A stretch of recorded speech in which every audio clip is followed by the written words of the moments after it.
কত চুল ছিঁড়েছে আজকে এই করতে গিয়ে, তার কোনো ঠিক ঠিকানা নেই। প্রচন্ড নার্ভাসনেস, জানি না কি হবে এরপর। আর মাছ খাওয়ার জন্য দেখো দুজন বসে, একটা 15 মতন, আর এখন চলছে কি দেখো। এই গাছটার মধ্যে সবার ফিঙ্গারপ্রিন্ট দেওয়া হবে আজকে। আমি কি করে বলবো, যারা খাবে তারা বলতে পারবে যেটা খেয়ে।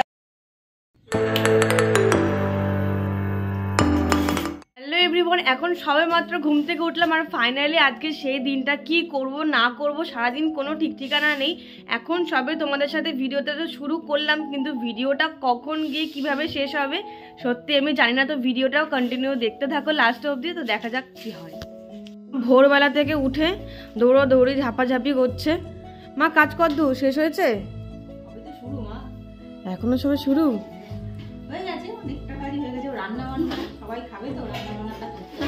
দুপুরে রান্না বান্না করতে হবে। এই যে বাবা এখানে মাছ নিয়ে চলে এসেছে, মাছ ধুচ্ছে আর মাছ খাওয়ার জন্য দেখো দুজন বসে আছে, কখন দেবে সেই অপেক্ষাতে। আগের দিন তো সমস্ত কেক কমপ্লিট করে ফেলেছিলাম আর এই কেকের বেসটা বানানো ছিল, আর আজকে করছিলাম ডেকোরেশন। আগের থেকে ডেকোরেশনটা করিনি, তার কারণ গোলাপ ফুলগুলো যদি একটু কালো কালো হয়ে যায় তাহলে দেখতে ভালো লাগবে না, কারণ আমাদের প্রোগ্রামটাই ছিল রাত্রিবেলাতে। ঘুম থেকে উঠে আমার ফার্স্ট কাজই ছিল কেকটাকে ডেকোরেশন করা, কারণ পরে আমি আর সময় পাবো না এটা করার জন্য। টেলার্সের কাছে বাবার প্যান্ট দেওয়া ছিল, কিন্তু প্যান্টের সাইজটা এতটাই বড় করে দিয়েছে পরের দিনকে বাবাকে নিয়ে আবার অরিত্রকে যেতে হয় সেটা ঠিক করতে। সবার সাথে মজা করতে করতে সকালটা বেশ ভালোই কাটছিল। তোমার রান্নার তোড়জোড় চলছে আর মাসি এখানে মাছ ভেজে নিচ্ছে। মাসি বলো তো আমার মাছ ভেজে কেমন লাগছে?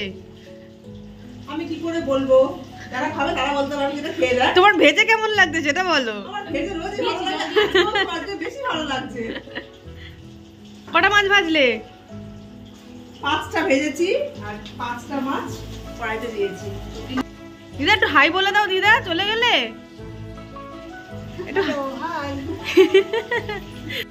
আর এইখানে চলছে ফিঙ্গার ট্রির কাজ, দাদা এখানে সুন্দর করে এঁকে নিচ্ছে, আর এই গাছটার মধ্যে সবার ফিঙ্গারপ্রিন্ট দেওয়া হবে আজকে। আর এখানে মা করছিল দুপুরের খাওয়ার জোগাড়, মানে দুপুরে যারা যারা খাবে তাদের জন্য রান্নার জোগাড় করছিল। দুপুরে তো একদম সিম্পলি রান্না হয়েছিল, কারণ রাত্রে হেভি খাবার হবে। আর কোনো রকমের দুটো খেতে না খেতে দেখে মেকআপ আর্টিস্ট দিদি চলে এসেছে আমাকে সাজাতে। একটাই বসে 4টে ছাড়ার কথা ছিল, কিন্তু অনেকটাই দেরি হয়েছে, আমাদের প্রায় 5টা বেজে যায় রেডি হতে হতে। ততক্ষণও দেখো অরিত্রও চলে এসেছিল, আমি ওকে ফোন করে বলেছিলাম যে ফটোগ্রাফাররা চলে এসেছে, তাড়াতাড়ি আয়, আমাদের ডিএলএতে ফটোশুট গুলো করতে হবে আগে। মেকআপ আর্টিস্ট দিদি তো আমার ভিডিও শুটটা করে নিচ্ছিল, কিন্তু সবাই আমাকে এমন করে দিচ্ছিল, আমার সত্যি অনেকটাই লজ্জা লাগছিল, মনে হচ্ছে না নতুন বউকে দেখছে।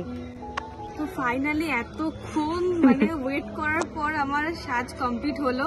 আসলে অনেকটাই দেরি হয়ে গেছিলো, ডেলাইটে ভেবেছিলাম কিছু ফটোশুট করব, তো যেহেতু মেকআপের ব্যাপার দেরি হয়ে গেছে, কিছু করার নেই, তাও টুকটাক করে নিলাম। দেখা যাক, তোমাদের সাথে পরে সবটা শেয়ার করব। তো চলো চটজলদি যাওয়া যাক, বাকি ফটোশুটগুলো এখনো করতে হবে। আর তোকে দেখা এটা তুই দেখাবি। আর এই যে দেখো ওর ফুল লুক, এটা হচ্ছে ওর ফুল লুক। না ওটা তো আমাকে তোর পাশে ভালো লাগবে আজকে। প্রচন্ড নার্ভাসনেস, জানি না কি হবে এরপরে, সবটা কিভাবে কমপ্লিট করতে পারবো কিনা জানি না। এখনো যেরকম প্ল্যান করছি সেরকমই চলছে, টুকটাক সব প্ল্যানই সাকসেসফুল হয় না, সবসময় একটু খুব থেকে যায়, যেরকম আর বললাম না।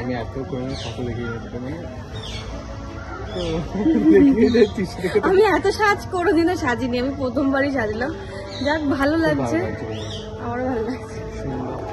ডে লাইটে আমরা কিছু ফটোশুট করতে পেরেছিলাম, আর যে কটা ফটো তুলেছিলাম তার মধ্যে থেকে 2-1টা ভালো ফটো মনের মতন পছন্দের চলেই এসেছে। আমাদের মেইন প্রোগ্রাম বা শুভ সময় যেটাই বলো না কেন সেটা ছিল রাত 9টা নাগাদ। আর ক্যামেরাম্যান দাদার মেকআপ আর্টিস্ট থেকে এতটা আগে আসতে বলার কারণ হলো যে গেস্টরা আসার আগে আগে যেন আমরা ভালো করে ফটোশুটটা কমপ্লিট করে নিতে পারি। আমার কাছে তো ফটোশুটটা অনেকটা ইম্পর্টেন্ট, কারণ সবকিছু চলে যাবে কিন্তু ফটোগুলো সারা জীবন থেকে যায়। তার কিছুক্ষণ পরে আস্তে আস্তে অরিত্রদের বাড়ি থেকে সবাই আসতে আরম্ভ করেন, আর ওদের বাড়ি থেকে বিশেষ করে ওর দিদা, তারপরে মাসিরা, পিসিরা সবাই প্রথমবারের জন্য আমাদের বাড়িতে আসছিলেন, তাও আবার এরকম একটা বিশেষ দিনে। আমার তো ভীষণ ভীষণ নার্ভাস লাগছিল। আর ওদের বাড়ি থেকে সবাই আসার আগে আমাদের মাসি পিসিরা সবাই চলে এসেছিলেন বাড়িতে। সাজার পর থেকে গেস্ট আসা পর্যন্ত আর শেষ পর্যন্ত প্রায় বলতে পারো অনেক ভিডিও ভাই করেছে, মানে অরিত্র ছোট ভাই করেছে, আর কিছু কিছু ভিডিও অরিত্র করেছে। আমি তো কোনো ব্লগই ঠিক করে করতেই পারিনি। তারপরে এইখানে যে ফিঙ্গারপ্রিন্ট ট্রিটা আমরা অ্যারেঞ্জ করেছিলাম সেই ট্রিতে সবাই ফিঙ্গারপ্রিন্ট দিচ্ছিল আর সবাই পার্টিসিপেট করে, যেটা আমাদের খুব ভালো লেগেছে। লেগেছে। এখানে অরিত্রর বাবা, আমার বাবা সবাই গল্প করছিল, সবাই মানে দুই পরিবার একসাথে মিলেমিশে গেছে একটা দিনের মধ্যে।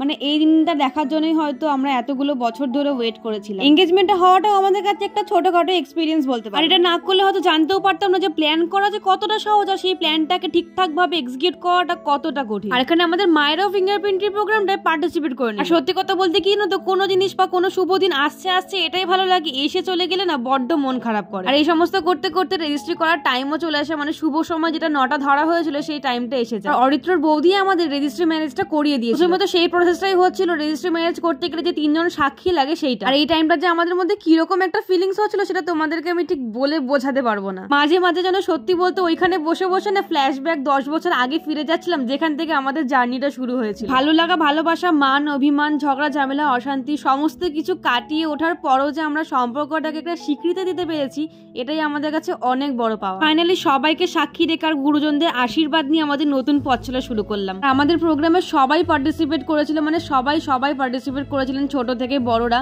আর সবাইকে অনেক অনেক অনেক থ্যাংক ইউ আমাদের প্রোগ্রামে আসার জন্য। আর রেজিস্ট্রি মানে শুধু যে রেজিস্ট্রি তা না, রেজিস্ট্রির পরও আরো কিছু কিছু প্রোগ্রাম থাকে, যেরকম আংটি বদল। আর তারপরে আমাদের শুরু হয়েছিল আংটি বদলের পালা। সত্যিকারে সেদিনকে হওয়া জিনিসগুলো পরপর যেন স্বপ্নের মতন লাগছিল।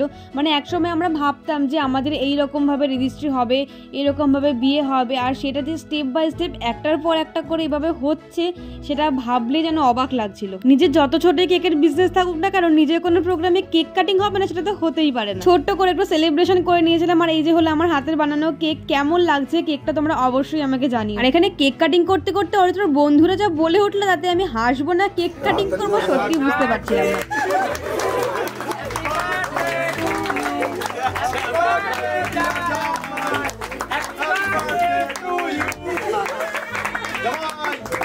কেক কাটিং করার পর আমরা একে অপরকে কেক খাইয়ে নিয়েছিলাম, কিন্তু এইখানে কিন্তু প্রোগ্রামের শেষ ছিল না। তারপরে ছিল দেখো আমাদের ফিঙ্গারপ্রিন্টের ফাইনাল, আমাদের ফিঙ্গারপ্রিন্ট দেওয়ার পালা। এখানে দেখো ফাইনালি আমরা দুজনেই আমাদের ফিঙ্গারপ্রিন্ট দেওয়াটা এখানে কমপ্লিট করে নিলাম। রেজিস্ট্রি প্রোগ্রামটা যেহেতু অনেকটা রাত করেছিল, রেজিস্ট্রি প্রোগ্রাম না হলে তো পরপর কোনো প্রোগ্রামই করা যাচ্ছিল না, সেই জন্য খেতে অনেকটা আমাদের দেরি হয়ে গেছে। আর নিজেদের কোনো প্রোগ্রামে এমন একটা টেনশন থাকে না যে সবকিছু ঠিকঠাক করে মিটলো কি না মিটলো, এইসব চিন্তা করতে করতে সত্যি ঠিক করে খাওয়াই যায় না। দেখেতে আমাদের মনে পড়ে আমাদের কিছু ট্রানজাকশন ভিডিও শুট করা বাকি ছিল।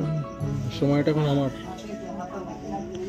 সেদিনকে সময়টা যে কিভাবে কেটে গেল, শুধু মনে হচ্ছিল যে সময়টা যদি আর একটু পাওয়া যেত না তাহলে সত্যি মনে হয় খুব ভালো হতো। সেটা তো আর সম্ভব নয়, সেই জন্য সমস্ত শুট কমপ্লিট করে আমরা একে অপরকে টাটা দিয়ে দিলাম। তারপর যে আমার অবস্থা হয়েছিল, এখন বাজে দেখো রাত্রির প্রায় 1:30, 1:15 মতন। আর এখন চলছে কি দেখো, আমার মাথা সব এই সমস্ত খুলে দিচ্ছে, মানে যাচ্ছে তাই অবস্থা। মাথার যে আমার কত চুল ছিঁড়েছে আজকে এই করতে গিয়ে তার কোনো ঠিক ঠিকানা নেই, একদম ঠিক ঠিকানা নেই। দিদি সব খুলে দিচ্ছে এগুলো আস্তে আস্তে। আলো কম তাই কালো লাগছে, আমি ভাবি।